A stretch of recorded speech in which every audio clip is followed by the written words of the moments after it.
Alright guys, in this video I have a 2014 GMC Sierra, and the issue with this one is that the check engine is on.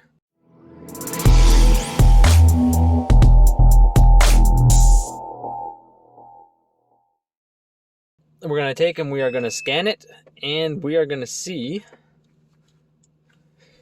what type of DTCs are in the system. Apparently our garage already scanned it, and they said that there was a bunch of DTCs in the system, and they were all pertained to the Evap system.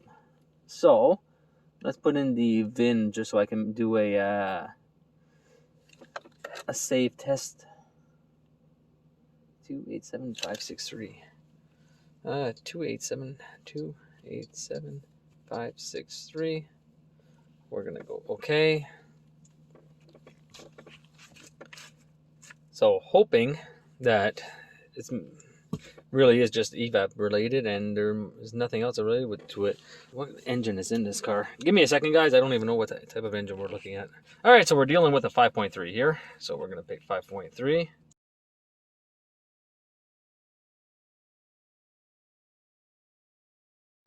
Okay, transfer case, single speed switch activated, manual shift, 2-speed manual shift, 2-speed switch activated, 2-wheel drive.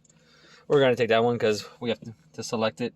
There is an auto button, but I don't really know how they determine what type of switch you have. We're going to go diagnostics. We're going to go auto scan. I'm going to pause you guys as this is scanning, and after it's done, I will bring you guys back. Which is funny, they said there was a bunch of codes because I have one in the ECM and one in the electronic brake. So maybe we have an ABS problem too. We'll see. Alright, so everything just finished. What we're going to do is click on report, and I'm going to save this as a PDF so I can print it out for my client later. Let's go and see what codes we have.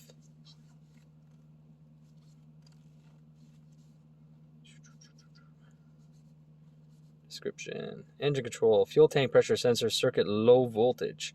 Okay. I'm gonna have to take and look up the definition for the code real quick. Ooh, that's a nice little feature. Didn't know about that. And we're gonna see what's going on with there. And the only one that is active is the P0452 fuel tank pressure sensor low voltage. So let's go look at our fuel tank pressure sensor after I save this. Save all data as a PDF.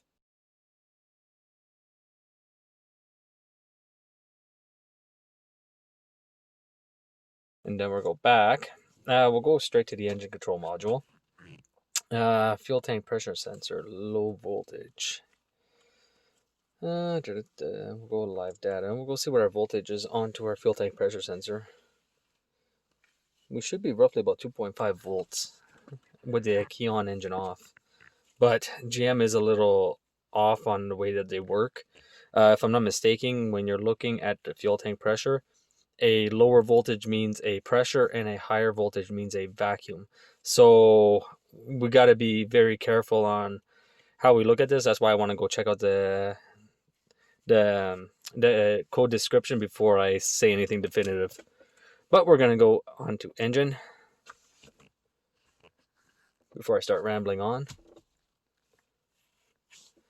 Well. Let's go to fuel tank pressure sensor voltage.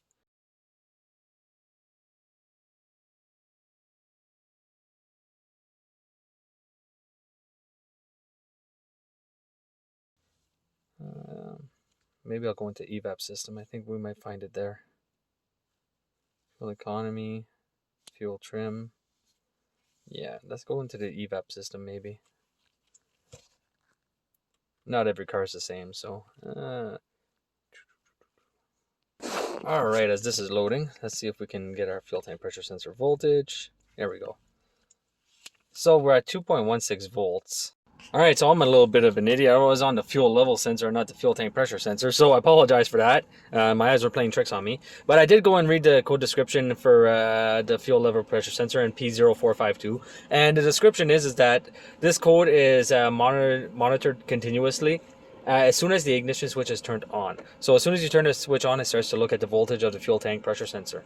Now, what ends up happening is that when the If it notices the voltage is below 0.15 volt for greater than 10 seconds, it will set the code P0452. So that gives us some pretty good direction, especially since if we look at the fuel tank pressure sensor right now, we are at 0.04 volts, and we should be higher than that. So I'm going to turn the key off real quick, and we're going to see if it moves. And as of right now, it is not moving. So there's a couple of things that could be wrong here. One, we could have heavy corrosion into the wiring. Two, we could have an open circuit. Three, we could have a partial short to ground. Or four, we could have a stuck sensor. So this car is going to have to be lifted. I am going to have to take and locate where the sensor is onto the fuel tank. Because if I'm not mistaken, I know on Fords they put them up above the tank but to the side. On the GM Sierras, I'm not 100% sure. So what I'm going to do, I'm going to lift the vehicle and I'll bring you guys back when it's up, and we're going to look at this together to see if we can't figure out what is going on. Alright, flip you guys around. Alright, so before I go too far into any diagnostics, what I wanted to do real quick is just take off the line feeding from the purge valve all the way back to the canister or something. Now the reason I want to do this is because I want to blow into that line. Now when I blow into that line, either the voltage on my fuel tank pressure sensor is going to go up or down. Now if it goes down as I'm blowing in, that means that the voltage is reversed. So any type of pressure is going to be a lower voltage, and any type of vacuum is going to be a higher voltage. And that's what most VMs that I've worked on lately have been like that. So we're going to take and we're going to blow into it and see what happens with the voltage. So give me 1 second. Alright, show you guys where this guy is located. Your purge valve on these 5.3s are located right here. This is your connector for it. And your hose leading, there goes my light. And your hose leading to the back is this one right here. And I lost my light again. Here we go. I'll just put on a light here. Alright. Is this, you see where that little green tab is? Gray-green tab, that's where your vapor line is from your intake all the way back to your canister. Now in order to get this off, it's actually very, very simple. You just take and you squeeze on, you push onto the gray tab and you just pull back and it comes out like so. Now what we're going to do is just pull this off completely. Now we're going to take and I'll set you guys up onto the scan tool, and what I'm going to do is take and add pressure. I'll try to set you guys up as best as I can. I'm just going to take and add pressure. So I'm going to blow into the hose now.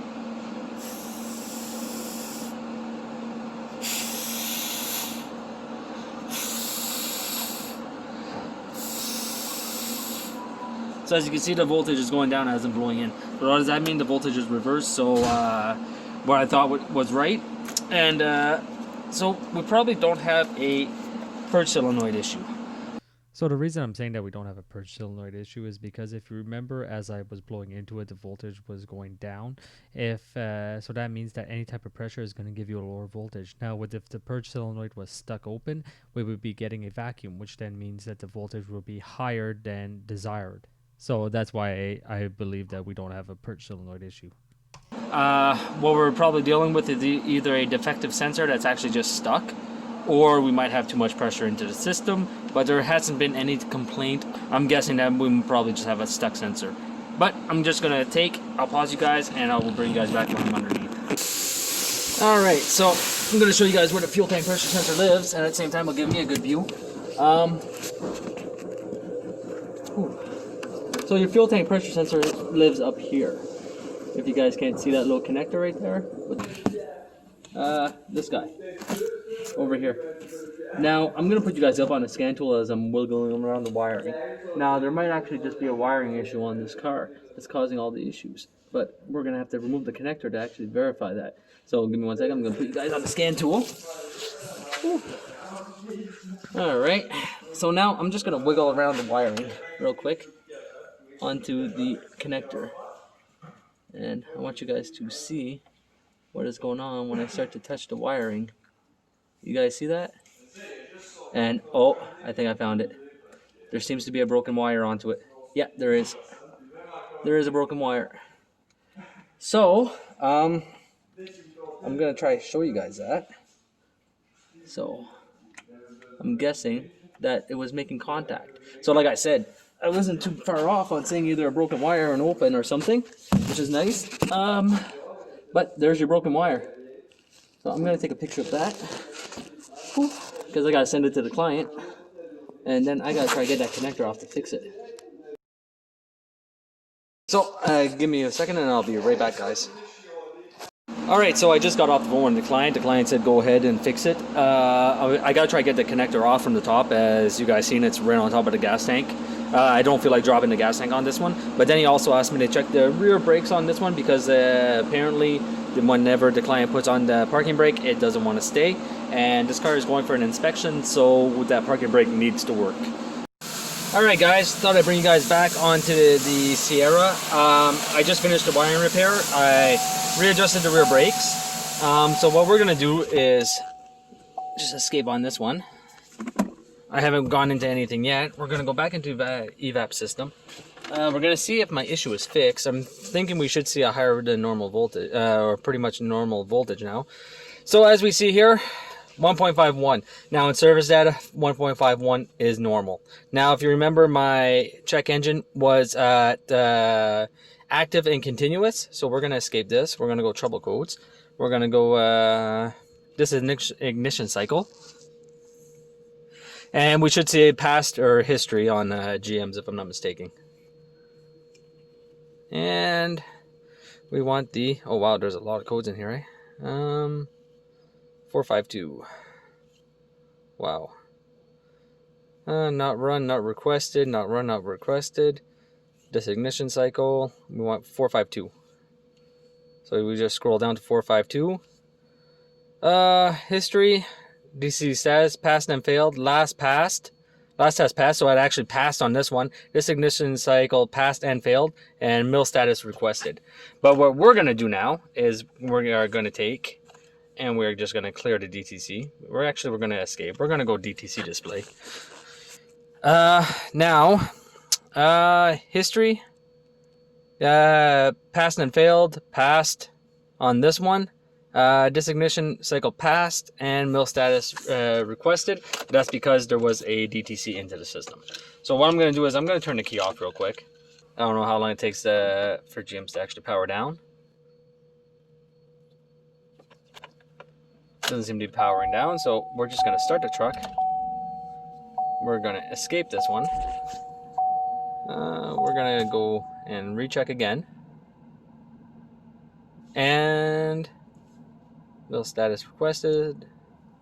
But as you can see now, it says history, passed and failed, passed and requested. So what we're going to do is turn this back off again. Might take 2 or 3 ignition cycles, so we're going to do this a couple times to see if it erases by itself. What is that? Ugh. And don't worry about the other 2 codes that are on there. I actually set those earlier, and that was my fault. And I dropped the keys. I need some light. Where'd they go? Under the seat. Of course they did. Alright, I'm going to pause you guys. I'll go grab those keys. Just give me a second. Alright, so the DTC is still on as active.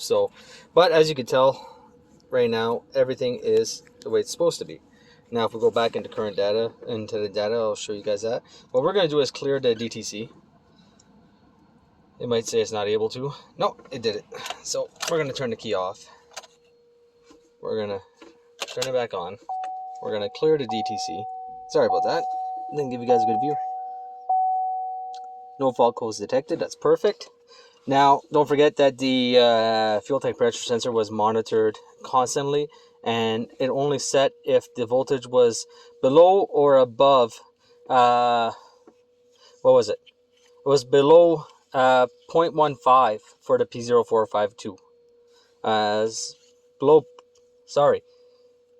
Below 0.15 volts for 10 seconds for the P0452, and there was an error code for high pressure, which was if the voltage was above 4.52 volts for 10 seconds, then it would set code for high voltage. So we are going to go on to DTC display. I'm pretty sure that there will be nothing in the system because we just cleared it. But at the same time, our live data showed us that we actually had 1.5 volts onto our fuel tank pressure sensor, and that is normal onto these cars, in case anybody's wondering. So here we go. So that's always good. We'll graph them real quick. So I'm not seeing any issues with that right now. So I'm going to consider this one a fix, and the only reason I'm doing that is because I know that this number of 1.51 is normal on these cars. I stated earlier it was supposed to be at 2.5, but I was thinking Kia. Sorry about that. And Ford also is at 2.5, in case you guys are wondering. For GM, from the most recent car, actually, the oldest car that I can think of is on the Chevrolet Cruze, and the Chevrolet Cruze is the exact same thing, and that was in 2011 or 12, and it was still 1.5 volts, and it's the same thing. If you have a lower voltage, it's reading it as a pressure, and a higher and a higher voltage is reading it as vacuum. So that's it for this video, and I hope you guys enjoyed it, and I will see you guys next time.